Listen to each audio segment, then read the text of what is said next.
Good morning. My name is Mohit Sharma, lecturer electrical, Government Polytechnic College, Chittorgarh. Subject name switch gear and protection. Subject code EE 309. Unit number 6. Unit number 6 जो है अपने हैं protection of alternators. अगर alternators की बात करें तो उनमें दो प्रकार के पार्ट्स होते हैं, एक तो स्टेटर और एक रोटर. तो फॉल्ट्स को अगर अपन ब्रॉडली क्लासीफाई करें इन केस ऑफ अल्टरनेटर्स तो दो प्रकार के फॉल्ट्स देखने को मिलेंगे अपन को. फर्स्ट वन है स्टेटर फॉल्ट्स, सेकंड वन है रोटर फॉल्ट्स. अब यहाँ पे अपन रोटर फॉल्ट्स में पढ़ेंगे protection against loss of excitation. Loss of excitation का मतलब है फील्ड फेलियर. फील्ड फेल होने से मशीन में फ्लक्स क्या हो जाएगा, ख़त्म हो जाएगा. तो लॉस ऑफ एक्साइटेशन किन किन कारणों से होता है. सबसे फर्स्ट वन है accidental tripping of field breakers. जो अपने फील्ड ब्रेकर्स है वो एक्सीडेंटली क्या हो जाए, ट्रिप हो जाए. सेकंड केस होता है open circuit of field winding. अगर फील्ड वाइंडिंग में ओपन सर्किट हो गया तो फील्ड करंट क्या हो गई, जीरो, और जो फील्ड फ्लक्स है उसकी वैल्यू कितनी हो गई, जीरो. अगर इन दोनों केस की अगर बात करें अपन तो इन दोनों केसेस के कारण क्या होता है, एक्साइटेशन क्या हो जाता है, लॉस हो जाता है, यानी कि फील्ड करंट की वैल्यू जीरो हो जाती है. तो जो the generator whose field face field take up the most of the load and works as an induction generator, वो मशीन इंडक्शन जनरेटर की तरह क्या करने लग जाएगी, वर्क करने लग जाएगी. इन दिस कंडीशन, इस कंडीशन में क्या होएगा, generator started to run above the synchronous speed. जो जनरेटर है अपना वो सिंक्रोनस स्पीड से क्या ऊपर रन करेगा. तो वहाँ पे क्या होएगा, तो रोटर में जो फ्रिक्वेंसी इंड्यूस होती है F R is equal to S F, यानी कि यहाँ पे जो फ्रिक्वेंसी होएगी स्लिप टाइम्स ऑफ फ्रिक्वेंसी होती है. तो जो स्लिप की वैल्यू है बहुत ज़्यादा हो जाएगी, उसके कारण क्या होएगा, जो रोटर फ्रिक्वेंसी है उसकी वैल्यू भी क्या हो जाएगी, हाई हो जाएगी. उसके कारण क्या होते हैं, जो अपने आयरन लॉसेस होते हैं रोटर में वो फ्रिक्वेंसी पे डिपेंड करते हैं. तो फ्रिक्वेंसी हाई होने से आयरन लॉसेस का मैग्नीट्यूड क्या हो जाएगा, इंक्रीज हो जाएगा. तो at the time of loss of excitation generator induction generator की तरह बिहेव करेगा, और जो उसके कारण वो क्या करेगा, एक large amount of reactive power system से क्या करेगा, एब्जॉर्ब करेगा. And at that time if the system is not able to feed such a large reactive power, the system becomes unstable. अगर सिस्टम ने उसको रिएक्टिव पावर फीड नहीं की तो सिस्टम क्या हो जाएगा, अनस्टेबल हो जाएगा. तो अपन को जो जनरेटर है जिसमें लॉस ऑफ एक्साइटेशन हुआ है उसको क्या करना पड़ेगा, अपन को आइसोलेट करना पड़ेगा सिस्टम से to avoid any damage due to this condition. Hence the adequate protection is required to protect the generator against loss of excitation. Mostly अपन क्या यूज़ करते हैं, लॉस ऑफ एक्साइटेशन से प्रोटेक्ट करने के लिए ऑफसेट मोर रिले यूज करते हैं या directional impedance relay is use for this protection. If the impedance seen from the generator terminals is for in the circular characteristic of the offset mho relay will operate. अपन ने mho relay देखा था distance protection में, उसकी characteristic क्या होती है, RX diagram पे सर्किल होती है, पासेस थ्रू ओरिजिन. अगर जो इम्पीडेंस है वो उसके सर्किल के अंदर लाई करता है तो रिले ऑपरेट होती है, और सर्किल से बाहर लाई करती है तो रिले ऑपरेट नहीं होती है. The loss of excitation characteristic will be plotted with respect to two settings. यहाँ पे अपन दो सेटिंग्स काम में लेते हैं. फर्स्ट वन है हाई स्पीड से सेटिंग, सेकंड वन है टाइम डिलेड सेटिंग. इसके बाद में आता है earth fault relay. Earth fault relay कोई भी फॉल्ट जो ग्राउंड को इन्वॉल्व करता है is called as earth fault. Example देख सकते हैं अपन, line to ground fault, double line to ground fault अपन ट्रांसमिशन लाइन में देखे थे, लाइन टू ग्राउंड फॉल्ट आ गया, double line to ground. Similarly इसमें ही कोई भी फॉल्ट अल्टरनेटर में कोई भी फेस अगर ग्राउंड को इन्वॉल्व कर रहा है तो वहाँ पे क्या माना जाएगा, अर्थ फॉल्ट आ गया। The protective scheme used for the protection of an element against earth fault is known as earth fault protection. तो प्रोटेक्टिव स्कीम यूज करेंगे अगेंस्ट अर्थ फॉल्ट, उसको क्या कहेंगे, अर्थ फॉल्ट प्रोटेक्शन स्कीम कहेंगे। जो अर्थ फॉल्ट रिले है वो रेसिडुअल करंट से क्या होती है, एनर्जाइज्ड होती है। अर्थ फॉल्ट में रेसिडुअल करंट का मैग्नीट्यूड कितना होता है, IA plus IB plus IC, इससे एनर्जाइज होती है। नॉर्मल कंडीशन में इसकी वैल्यू क्या होती है, मतलब हेल्दी कंडीशन में इसकी रेसिडुअल करंट की वैल्यू 0 होती है। That means under normal conditions में रिले ऑपरेट नहीं होती है। लेकिन when an fault occurs the residual current starts to increase, तो करंट्स का मैग्नीट्यूड एल्जेब्रिक सम 0 नहीं रहेगा। फॉल्ट आते ही क्या होएगा, रेसिडुअल करंट की वैल्यू क्या होएगी, इंक्रीज होएगी। When it exceeds the pickup value the earth fault में रिले ऑपरेट्स, तो अर्थ फॉल्ट रिले क्या कर जाएगी, उस केस में ऑपरेट हो जाएगी। अर्थ fault relay usually have the plug setting of 20 to 80%।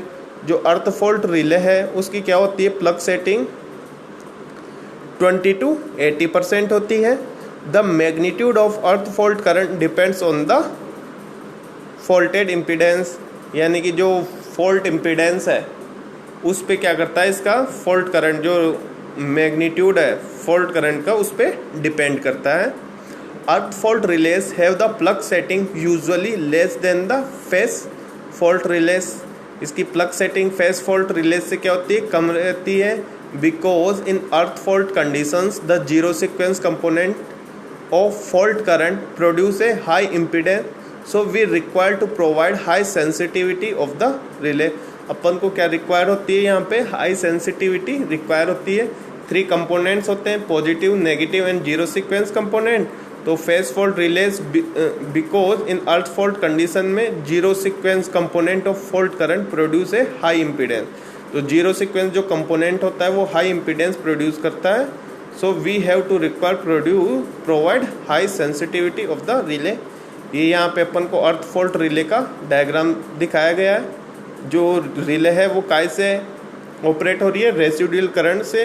IA plus IB plus IC, उसको अपन उसके सीरीज में अपन ने क्या लगा दिया, करंट ट्रांसफॉर्मर लगा दिया रिले, ताकि जो करंट की वैल्यू है वो कम हो जाए अकॉर्डिंग टू रिले। इसके बाद में है rotor earth fault protection. Rotor के केस में अर्थ फॉल्ट से अपन कैसे प्रोटेक्ट करेंगे, जो अपना रोटर है उस पर क्या होती है, फील्ड वाइंडिंग है, ये ब्रशेस कनेक्टेड है, फील्ड ब्रेकर दिखाया हुआ है। फील्ड वाइंडिंग को अपन ने DC supply the with the help of जो DC सोर्स है, यहाँ पे क्या कहलाएगा, एक्साइटेशन वोल्टेज या एक्साइटर। यहाँ पे ग्राउंडिंग ब्रश है, ये रोटर अर्थ फॉल्ट रिले लगा दी जो DC पोलराइज्ड है, ठीक है। अब इसमें बात करें, an underground DC supply is provided to the field winding of the generator, ठीक है। अपन ने जनरेटर की फील्ड वाइंडिंग को क्या दी, DC supply they the. When a single ground fault occurs it does not affect the operation of the generator और cause any damage. जब single line ground fault अकर हो रहा है तो उस केस में कोई भी क्या होएगा, अपन को दिक्कत नहीं होगी। हाउएवर, लेकिन इस जो सिंगल लाइन टू ग्राउंड है ये क्या करता है, प्रेजेंस इंक्रीज कर देता है फॉल्ट की। However the existence of single ground fault increase the stress at the other points in the field winding and this increase the probability occurrence of second ground fault. Second ground fault अकर होने की probability को increase कर देता है। In case second ground fault occurs, a part of field winding is bypassed, thereby increasing the current to the remaining portion of the field winding. This causes an unbalanced in air gap flux and also causes the vibration in the field winding. Field winding और air gap flux क्या हो जाएगा, unbalance हो जाएगा, उसके कारण vibration create होंगे. So we use rotor earth fault protection. The rotor earth fault relay connected between one end of the field winding and ground. Whenever a ground fault occur the potential difference across the relay क्या होएगा, disturb होएगा, और उसके कारण relay क्या हो जाएगी, operate हो जाएगी. तो ये डायग्राम है रोटर अर्थ फॉल्ट का प्रोटेक्शन का. इसके बाद में अपना टॉपिक है phase unbalance and insulation protection. अब अपने अल्टरनेटर में कितने फेसेस होते हैं, 3 फेसेस होते हैं, आर, वाई और बी. जब भी फेस अनबैलेंस होते हैं तो अंडर बैलेंस कंडीशन में तीनों फेस में क्या होती है, करंट एक दूसरे से 120 डिग्री अपार्ट होती है. ठीक है, और ठीक है, विथ रेस्पेक्ट टू टाइम, जिसके कारण करंट्स के कारण क्या होते हैं, 3 फ्लक्सेस प्रोड्यूस होते हैं. ये फ्लक्स भी आपस में क्या होते हैं, 120 डिग्री अपार्ट होते हैं. इनका मैग्नीट्यूड इक्वल होता है, लेकिन फेस में एक दूसरे से 120 डिग्री अपार्ट होते हैं अंडर बैलेंस कंडीशन. लेकिन जैसे ही कंडीशन अनबैलेंस होता है, अनबैलेंस के कारण 3 कंपोनेंट्स पिक्चर में आते हैं, positive, negative and zero sequence component. ठीक है, तो नेगेटिव सीक्वेंस कंपोनेंट्स की बात करें तो नेगेटिव सीक्वेंस कंपोनेंट्स क्या होते हैं, एक दूसरे से तो 120 डिग्री ही अपार्ट होते हैं, लेकिन जो इनकी फेस सीक्वेंस है वो अपोजिट टू रेफरेंस होती है. ठीक है, तो जब भी अनबैलेंस कंडीशन आती है तो उस केस में अपन को एनपीएस फिल्टर लगाते हैं और IDMT inverse definite minimum time relay use करते हैं, जो कि ओवर करंट रिले का टाइप है. तो यहाँ पे अगर बात करें अपन, स्टेटर वाइंडिंग में carry unbalanced current due to the unbalanced in load और अनसिमेट्रिकल फॉल्ट्स. अनबैलेंस्ड लोड के कारण भी नेगेटिव सीक्वेंस करंट्स प्रोड्यूस हो सकती है और अनसिमेट्रिकल फॉल्ट्स के कारण भी प्रोड्यूस हो सकती है. तो जब भी अनबैलेंस्ड होता है तो उस केस में नेगेटिव सीक्वेंस कंपोनेंट्स प्रेजेंट होते हैं. The unbalanced current will have a negative phase sequence component, magnitude of which depends on the degree of unbalance. तो negative sequence current will produce a magnetic field. Magnetic field produce होएगा, लेकिन ये क्या होएगा, synchronous speed से ही rotate करेगा, लेकिन opposite direction, opposite sense to the DC field system. जो रेफरेंस था अपना, तो ये जस्ट रेफरेंस की क्या होएगा, अपोजिट डायरेक्शन में रोटेट करेगा. Therefore the relative speed between the negative sequence flux and the motor is twice the synchronous speed. तो यहाँ पे नेगेटिव सीक्वेंस फ्लक्स और मोटर के बीच में जो रिलेटिव स्पीड होएगी वो क्या हो जाएगी, ट्वाइस हो जाएगी. एज ए रिजल्ट क्या होएगा, डबल फ्रिक्वेंसी करंट्स क्या होएगी, इंड्यूस होएगी रोटर के अंदर. एंड फील्ड वाइंडिंग, और रोटर पे कौन होता है, फील्ड वाइंडिंग, तो उसके अंदर क्या हो गई, डबल फ्रिक्वेंसी करंट इंड्यूस हो गई. This current produce several heating in the rotor. तो ये हीटिंग प्रोड्यूस करेगी रोटर में.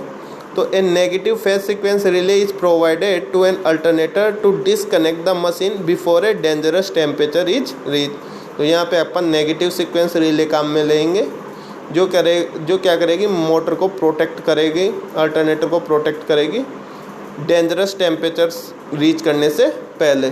To protect against negative sequence current, the NPS negative phase sequence relay should have a network that separate negative sequence component from others and an IDMT relay feed with negative sequence current.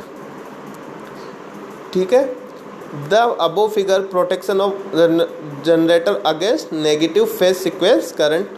The NPS filter separates out negative sequence current from the positive and zero sequence current, and the relay circulate the percentage of the negative sequence current with respect to the rated stator current. When it cross the preset value, it gives an alarm signal during low value of negative sequence current and trip the generator during high values.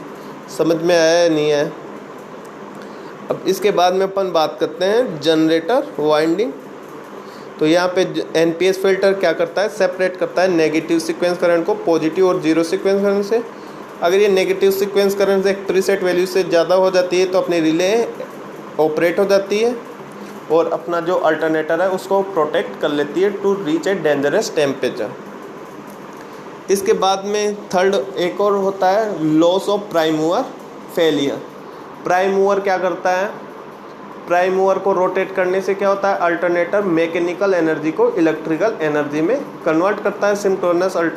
Synchronous generator या कहे या alternator. अगर prime mover loss हो गया तो जो अपना alternator है वो किस तरह ऑपरेट करने लग जाएगा, एक मोटर की तरह ऑपरेट करने लग जाएगा। तो इसके लिए अपन को क्या करना पड़ता है, prime mover protection scheme use करनी पड़ती है। तो जब भी prime mover protection against prime mover की बात करेंगे तो क्या होएगा,